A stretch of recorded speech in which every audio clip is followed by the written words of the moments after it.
போறாங்க.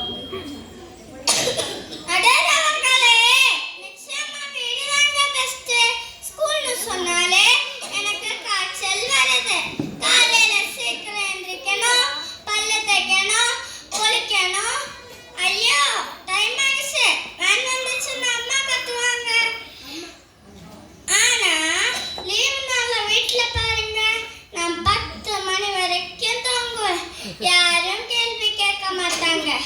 வீட்டுல எனக்கு பிடிச்ச கார்ட்டூன் பார்க்கலாம். ஸ்கூல் போனா கஷ்டப்பட்டு படிக்கணும், கை வலிக்க எழுதணும். ஆனா இந்த டீச்சர்ஸ் மட்டும் இருக்காங்களே, ஒரே ஒரு சப்ஜெக்டை மட்டும் படிச்சுட்டு வந்து கிளாஸ் எடுக்கிறாங்க. மேத்ஸ் டீச்சருக்கு சயின்ஸ் தெரியாது, சயின்ஸ் டீச்சருக்கு ஹிஸ்டரி தெரியாது. ஆனா நாம மட்டும் எல்லா சப்ஜெக்டையும் படிக்கணும், எல்லாத்துலயும் நல்ல மார்க் எடுக்கணும். இது என்ன அடரவக்கலை லாஜிக்? அதனாலதான் சொல்றோம், வீடு தாங்க ஜாலி, ஸ்கூல்ல நாங்க காலி.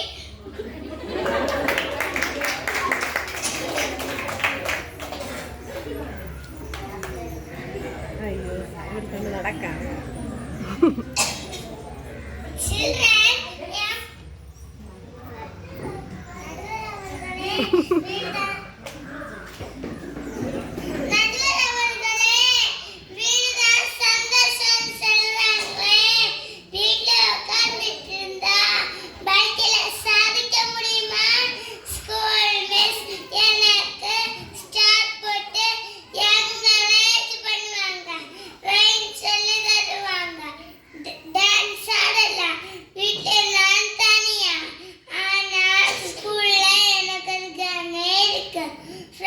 கூட ஜாலியா விளையாடலாம்.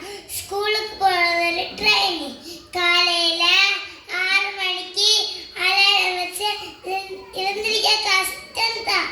ஆனா அப்போதான் எதிர்காலத்துல பெரிய கம்பெனிக்கு சிஓ ஆக முடியும். வீட்டுல டிவி பார்த்தா கண்ணு கெட்டு போகும். ஸ்கூலுக்கு ஆனா ஸ்கூல்ல போர்ட பார்த்தா அறிவு வளரும். நாளைக்கு பெரிய ஆளாகிறத நினைச்சு பார்த்தாலே இன்னைக்கு சந்தோஷமா ஸ்கூலுக்கு போலாங்க.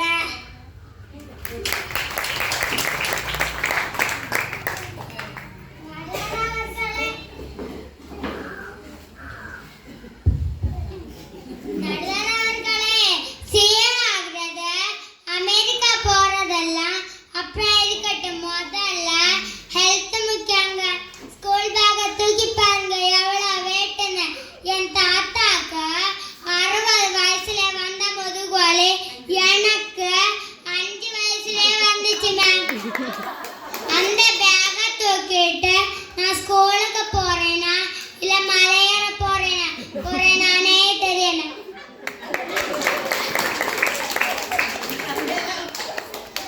காலை எழுந்தவுடன் படிப்ப, மாலை முதல் விளையாட்ட பாரதியா சொல்லியிருக்காரு.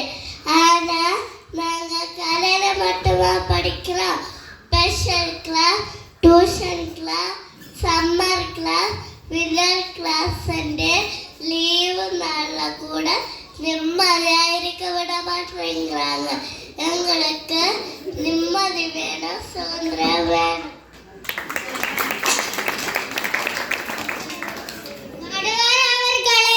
நிம்மதியும் சுதந்திரம் எங்க வீட்டுல தான் கிடைக்கும்.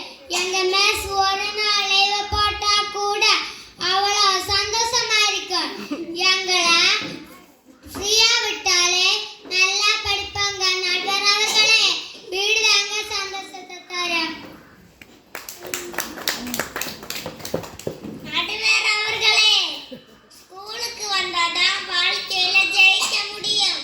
வீட்டுல உட்கார்ந்துட்டு இருந்தா அவர் சோம்பேறிதான் ஆக முடியும். ஸ்கூல்ல மிஸ் கொடுக்கிற பனிஷ்மெண்ட் எல்லாம் கஷ்டம்னு சொல்றாங்களே, ஆனா அதுதாங்க நம்ம ஸ்ட்ராங் ஆக்குது.